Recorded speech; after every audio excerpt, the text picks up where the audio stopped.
Millions of viewers turn on X Factor every single weekend, but only a few lucky 100 get to sit in those seats inside Fountain Studios.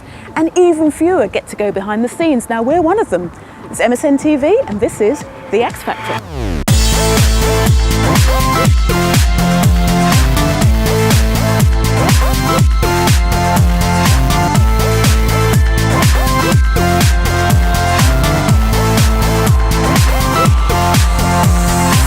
It's Nicholas, but don't say anything because we're in Louis Walsh's dressing room, so we've got to keep that quiet. Yes. Yes, just a little bit. What do you think of it?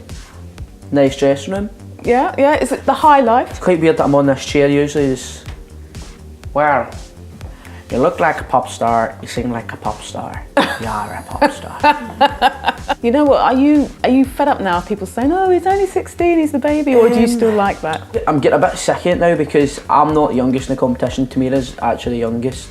I'm more my age, I'm more a 17-year-old lad. I'm not just, like a wee 15-year-old guy, you know what I mean? You get on pretty well with Tamira. Who else do you get on really well with here? I just get on with everybody, and there's no romance, it's more bromance between like all the boys and all the girls really.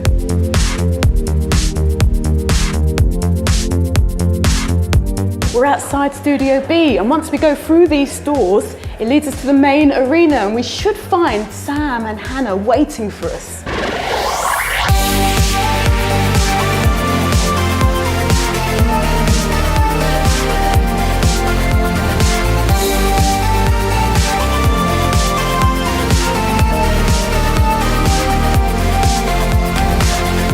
Have you been watching Gogglebox? I've not watched the first couple of them, but yeah, someone had told me about it, that I was on it for about 4 weeks or something.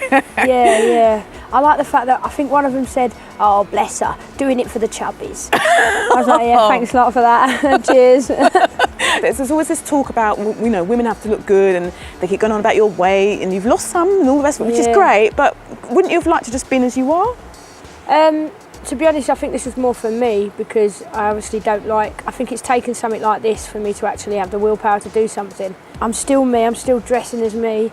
Most of my clothes don't fit me because I haven't had a chance to go out shopping, so I'm wearing jeans that are 2 sizes too big for me with a belt on, so very attractive. You've had a bit of a rough time of late, so how are you coping with all the horrible things that have been said? You know what, I'm coping with it as like, in a good way. I'm not gonna let small-minded people, you know, like try and destroy that. Like at the end of the day, like I kind of feel sorry for them because they're the ones that feel upset in themselves and feel insecure, and that's why they feel the need to say those things towards me. You're still really, really young. Is it scary to think your voice could actually get even better? I'm so excited to know what my voice could do later on in life. And I want to be able to hear my voice at 100% and hear how powerful it could be.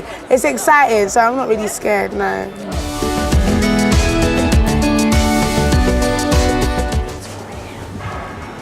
We're in Area 51 of Fountain Studios, that's the posh name for it. It's actually backstage. What about the songs that you've sung? Which of them have been your favourite so far? Probably A Kiss from a Rose was my favourite. Oh, the Seal song. Yeah, A Kiss from a Rose, or I like the, it's not usually something I do, but I did like the play that funky music. What about all the fuss about your hair? Are you bored of it now?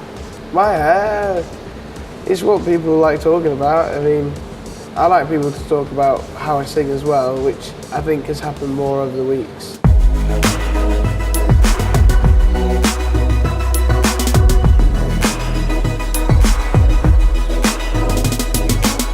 We've just heard that Rough Copy have finished their rehearsal. We haven't got much time. We're going to try and see if we can catch Joey on his way out. 1 second. So you've been, what time did you get up? Because it's a long day here. Got up at like 7. Oh my goodness. Well, we got in the cabs at 7. So it was just like, at the end of the day, it's early mornings, and if that's what it takes, then that's what it takes. I get the feeling you guys like to surprise, because some of your song choices are like, oh, wouldn't expect that from them. You know what, we just like to stand out. At the end of the day, when it comes to music, you got to show that you're versatile, and that's what we do. But now it's getting nearer to the end of the competition, you're going to see a lot more R&B. And that was our dig behind the scenes with the contestants who are on the biggest singing reality show on television. It's The X Factor.